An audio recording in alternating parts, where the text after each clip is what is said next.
What's going on, everybody? Welcome back to the channel. Today we're getting into this life-size female Guyver piece.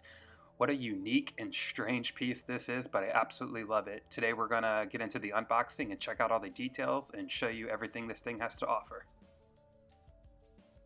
Today's episode is brought to you by Speculative Fiction Collectibles, also known as SPEC Fiction Collectibles. You can find them on Facebook or check out their website and see all their pre-orders and everything they have in stock. I'll include a link in the description below. Their customer service is amazing, and I've really enjoyed using this company for ordering my statues.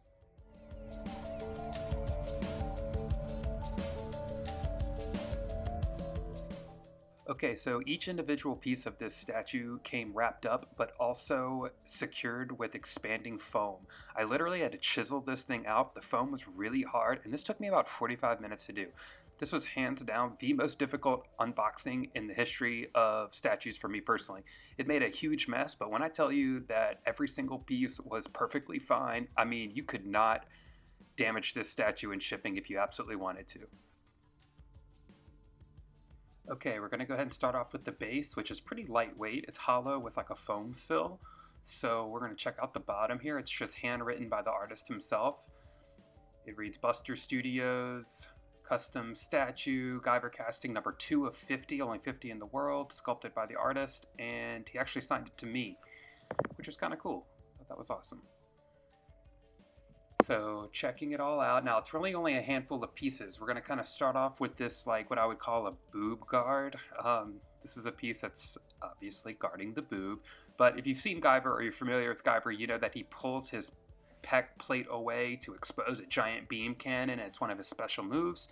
So it's pretty appropriate that I guess the female would do the same thing, flash a titty and maybe a big bang attack or something like that.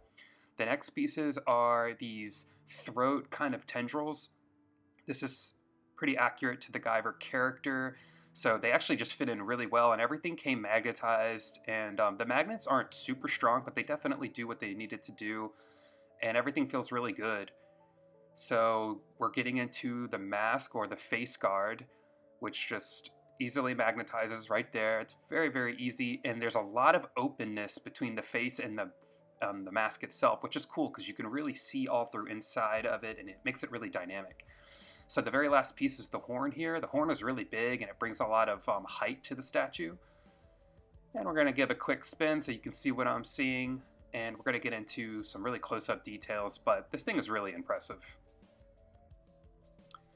So as you can see, we're getting some 360 shots. You can see everything. Now, this isn't a major company. This is a single guy in Thailand who is making things by himself and hand painting them. I had the pleasure of communicating with him through Facebook and just asked a lot of questions about who he was, his company, and he let me know he's not really a company. He's just an independent artist who makes these. He has a Facebook page, which I'll add a link in the description below, and you can see all his other work. I think all his stuff is made to order. So again, this is all hand done by him. The paint is really, really good. It's got a lot of detail. All the sculpture is good. He puts pictures of the sculpture process on Facebook, so you can actually see what he's doing. But for this being just an independent artist, this thing's absolutely crazy. And I really love unique statues. I'm fully aware that a lot of viewers probably will think this is awesome, but some probably won't think this is awesome because it's not super true to the show or the anime. But I like unique, weird pieces from artists. I'm a full-time artist myself, so I really like to see what people do, especially independent artists. So moving up, this is kind of a close shot of the helmet. This thing is texture crazy, and it's really thought out well. The face sculpt looks really good, and the paint is actually incredible.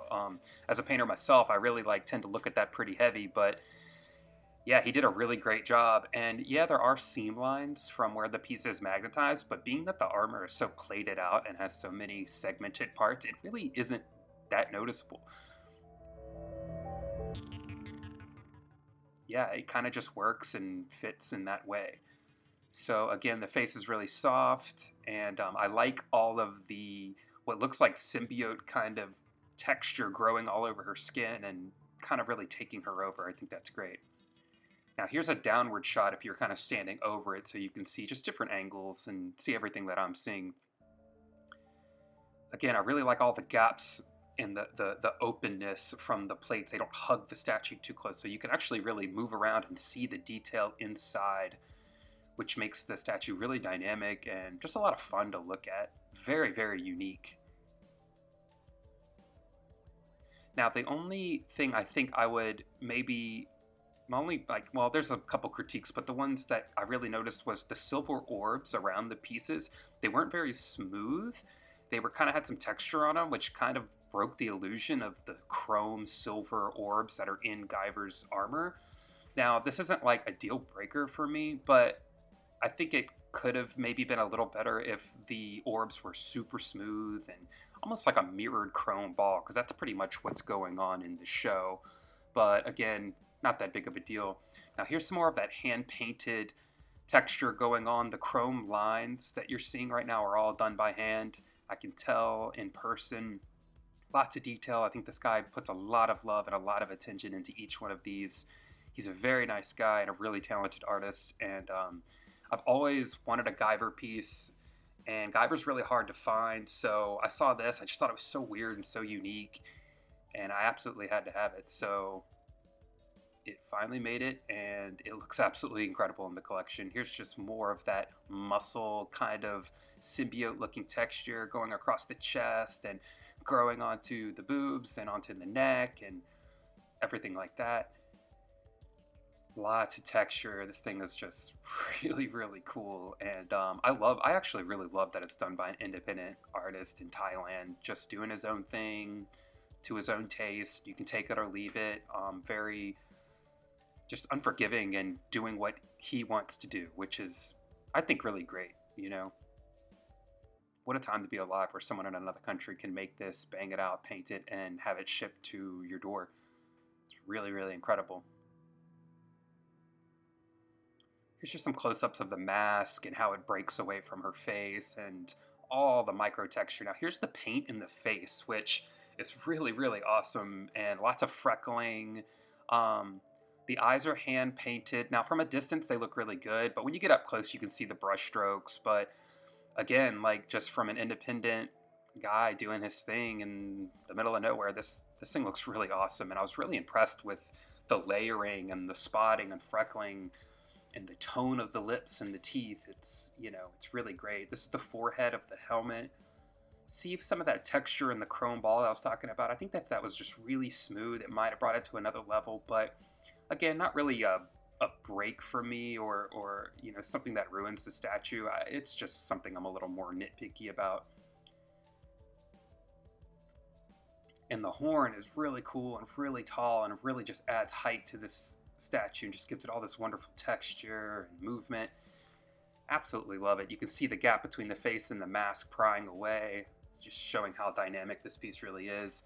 Here's a close-on shot of the face where she's kind of looking right at you. Now here's the bust actually in my display. This is next to a life-size colonist bust that I will be painting later on, but just to give you a size comparison, this is a life-size bust, but in my opinion I think it's a little underscaled. It seems a little smaller than life-size, but again, next to this other life-size colonist that seems appropriate in size, it looks just fine. So again, those are my original thoughts, but that's it displayed. I think it looks great. Thanks for joining us. Stick around, guys. Make sure you like and subscribe. Stay tuned for more statues. We got plenty on the way. We'll see you next time.